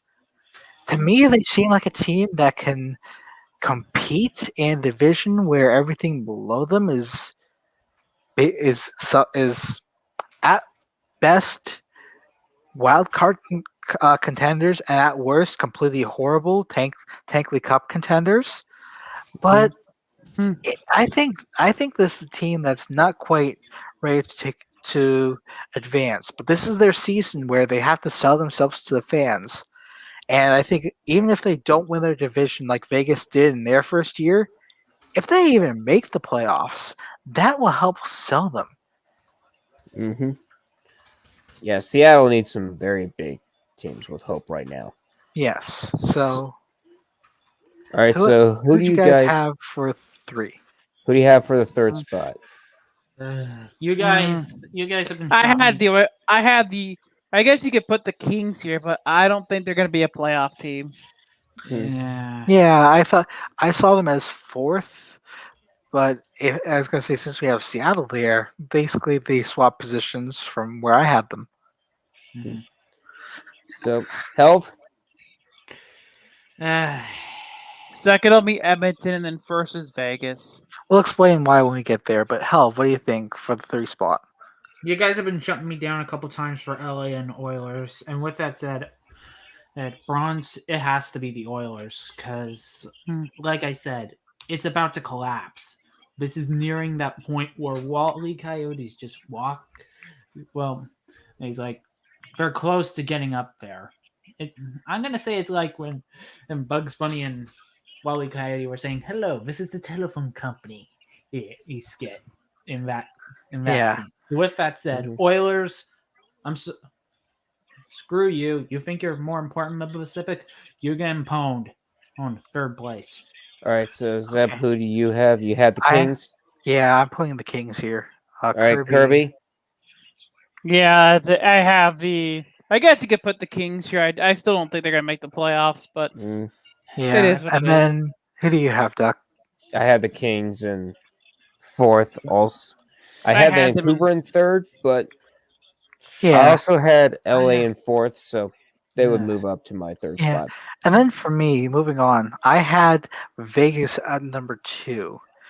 They are a Wow. very Don't get me wrong, they are a Ooh. very talented team. They have all of the intangibles, but when it comes to the regular season, there's one team, which I'll explain later, that I think would beat them out in the division, but in the postseason is where Vegas tends to thrive.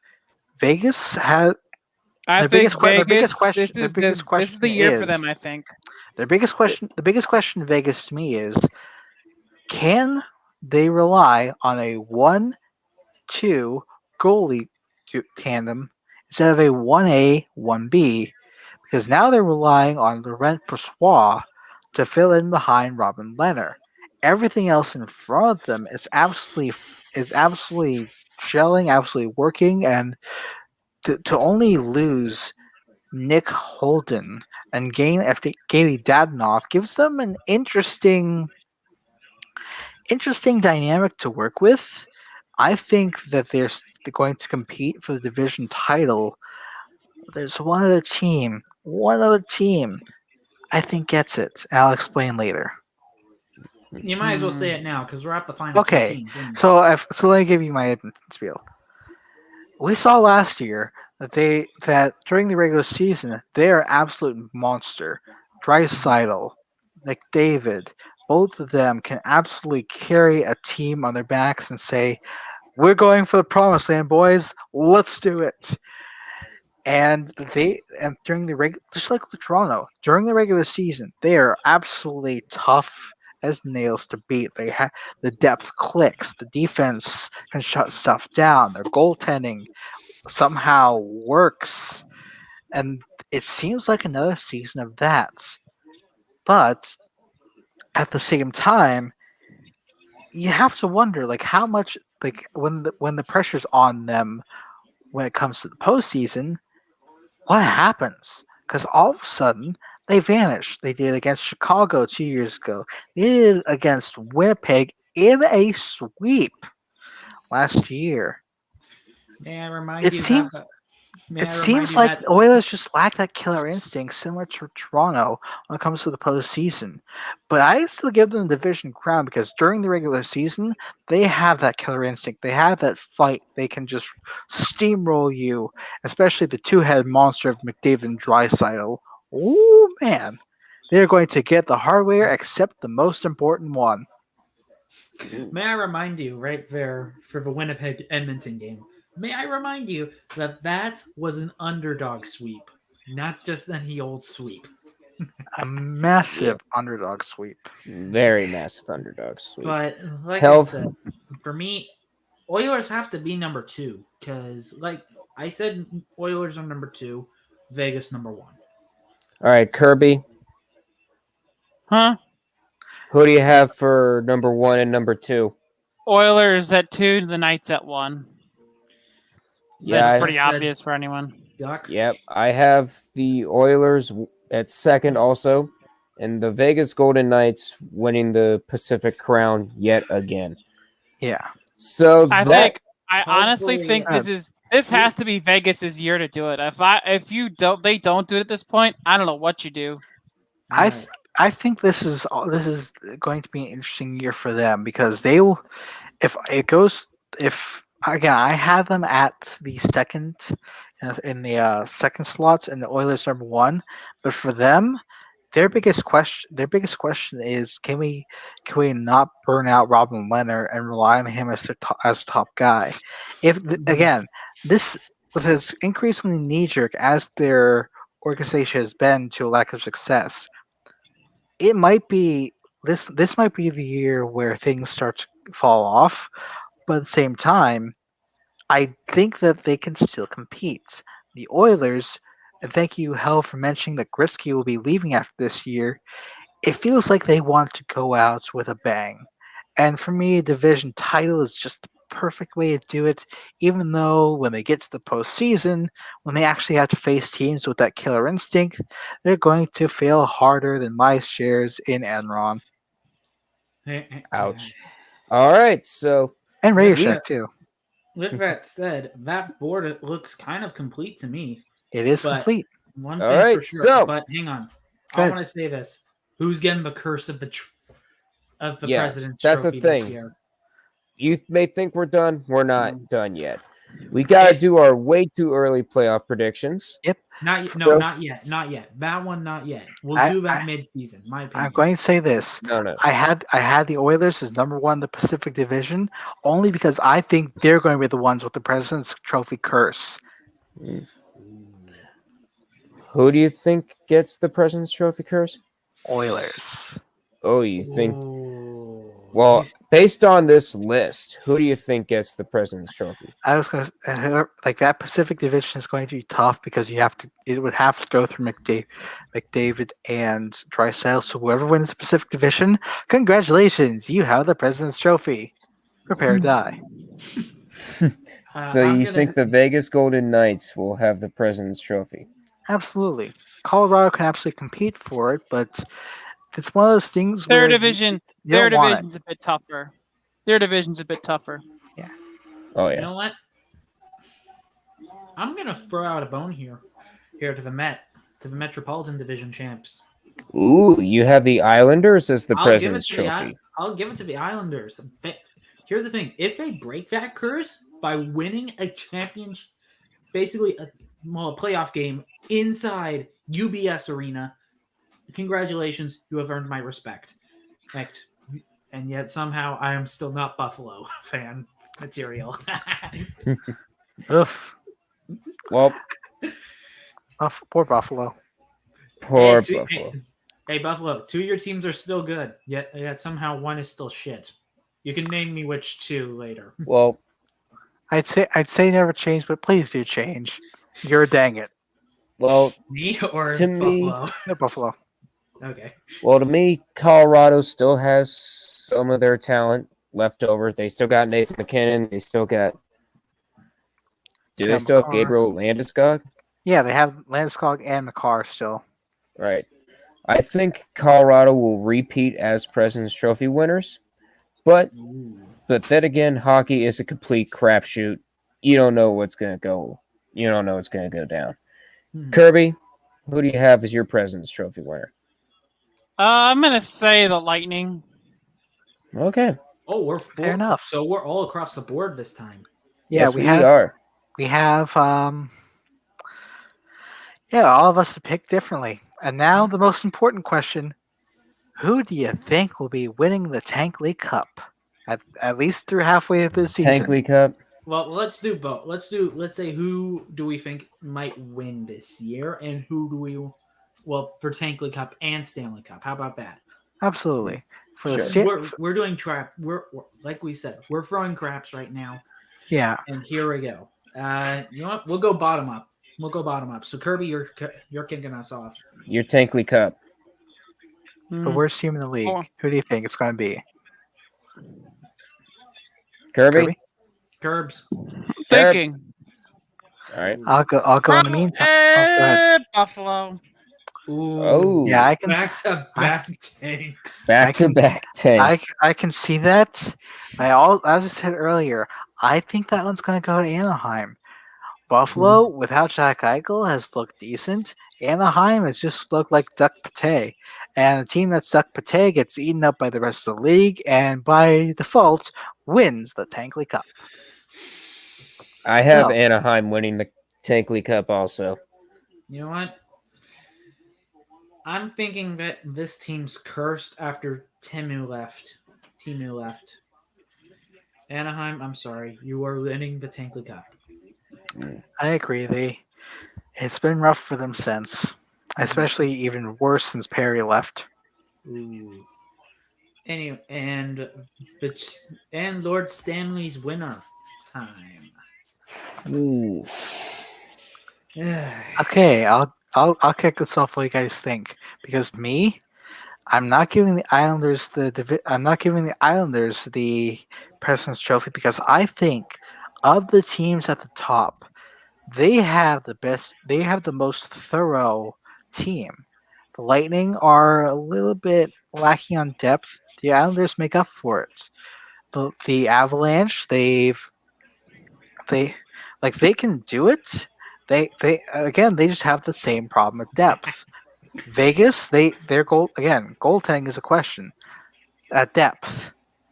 Islanders seem to have all those boxes checked, and then from last year, quite frankly, the only thing that could stand in their way to me are themselves. And if a team realizes their strengths and plays into their weaknesses, maybe, but that would take a lot of fifth dimensional chess. Islanders, I'm giving you my cup. My apologies. You know what? I had the Isles winning the Stanley Cup also. You know what? Because I might as well say this here. I feel like New this York is Colorado's is going time. double. They're gonna pull the double. Double. the double. Presidents and Lord Stanley. Ooh, the rarity. A rare feat indeed. And Kirby, who you said it's Colorado's time. Convince us. I feel like they've finally made enough moves to where they can finally get through that wall, and I feel like this is finally their time to go get the cup. If not, when is it going to be? If not now, then when? Point made. Probably And then when- Duck. I had the Isles win the Stanley Cup. I also think it's their time. There's plenty of teams out there who could make a case for the Stanley Cup, and Mhm. New York definitely has some of the experience. They pulled off plenty of Cinderella runs. I think they definitely can make some case. Then All right. make a case for the Stanley Cup. All right then. And I believe that is it. That is. It is it. I'm surprised that you guys almost pulled the 2 hours for this. This is a predictions thing. We've seen Of we've course. seen them last longer on a very different channel, Mm. which I'm not going to mention. Oh yeah. Eh, we will. You know what? I think we'll probably pull a dumpster fire or tier tree coming up soon. And the All mean, right, in the With meanwhile- that done, I'm gonna head on out. All All right. right, all right, Kirby. thank you for joining us, Thank- Kirby. thank No See you. ya. problem. See ya. All right. And with that said, I believe that we might have some couple of. Do we have anything else to say for right now? I think other than shoutouts, which I'm going to let you guys take care of, I think we're good. Nice. I feel like we might need to. All right, actually, we're gonna. I might as well say this before we continue. We've got one more episode. We're gonna do one more episode this weekend. It will be an official first one on. This is technically the first one on YouTube, but we will have the first official video for this team in its entirety of the sports disaster, and this is going to be episode 22 overall. But it's going to be the first full episode, not a special. All With right. that said, Ed, I hereby name this channel. I hereby christen this channel the Sports Disaster. All right. All right. With that I- said, shoutouts time. Yep, we'll start up above me, and I'll wrap it up. All right. Helv, you start us off. Oh no, you're going. You're going. You're going. You're going. All You're right. kicking us off. Well, 'Cause you're- first. All right. Well, first of all, shout out to the Akron Zips. They won their second game. The football team won their second game against Bowling Green, 35-20. Congratulations. You deserve it. Hopefully, this is a step in the right direction. And if you enjoyed this episode of Sports Disaster, please make sure to like and subscribe. And thank you guys for watching. All right. Help. Okay. All right, I might as well say it. You missed. I think you missed out on. Damn it. I think you missed out on saying this, but also a huge shout out for us taking a look at their stats. CBS Sports down in the United States, as well as Cat Friendly, and I'm gonna say as well, like comment if you want to have some sort of say on what we want to have as our topics, because yeah. We like having an open forum of topics. So please don't try and pull a hi. Anyways, and also I am saying this again. We will have episode 22, which will be our first official episode, not a special, tomorrow. I'm just glad that I don't have anything to do. I don't think I have anything to do that day, but hopefully that is good for my end. And with that said, to my Canadian brethren, happy Canadian Thanksgiving. And yeah. Yep. Zep, you got anything? I do have a couple shouts. First of all, a big shout out to Beer Bag Aggie Syndrome, who we basically me and Helv came over from watching, and we have to give him a thanks because he's been contributing to our stuff on Twitch, occasional comments, occasional helping us out, and he's been a big boon for not only the U-Tree community but also ours. So we give him a shout. I also want to, in that same breath, want to shout out Dodger of Zion, who's allowed us to help share our platform there. And for me, I've been doing the same, and shouts to as well, Double A Gaming, Mortal Paralite, and Druish Princess, all three over on Twitch. Again, thank you very much for allowing me to share this. And I also want to give a very, very big shout out to not only Cat Friendly, but also ESPN ESPN's NHL for helping me with the numbers beforehand, as well as Hockey Reference for making sure I got if I needed to bring up numbers, I could just do that. But again, Cap Friendly, Hockey Reference, those are two of the big ones I tend to use. And the other thing I can say is to everybody who's viewing, all of you out there, yes, we can hear you, and we thank you for tuning in. And be sure, as these two have mentioned, like, comment, subscribe, let us know feel free to interact with us. We encourage participation within the community to help make a better, less disastrous sports disaster. And also again, I want to thank these two above me for basically keeping me posted and allowing me to join them. And otherwise, again, thank you out there. Yes, you. You too. Yeah, but thank you all for tuning in. I was about to say, I'm glad that we added you as a man of a disaster on this crew, because it's been an interesting ride through the Twitch era for us, and but this ride keeps going. Yep, and now it's come full bloom to YouTube. Like a Bosch. Yep. Unfortunately, you can't play your foreign national anthems because we would get Nancy would be coming in. Yeah, but we can't, kind of, but not fully. But we'll see. That's all I'm gonna say. But anyways, thank you guys so much for watching, and we will see you tomorrow for episode 22 and the first episode here. Woo! Thank you for joining us, and we will see you on the deep end. Hopefully where there's more disaster inbound, or not. Probably not. See you around. We shall see. Good night. Good night, Canada.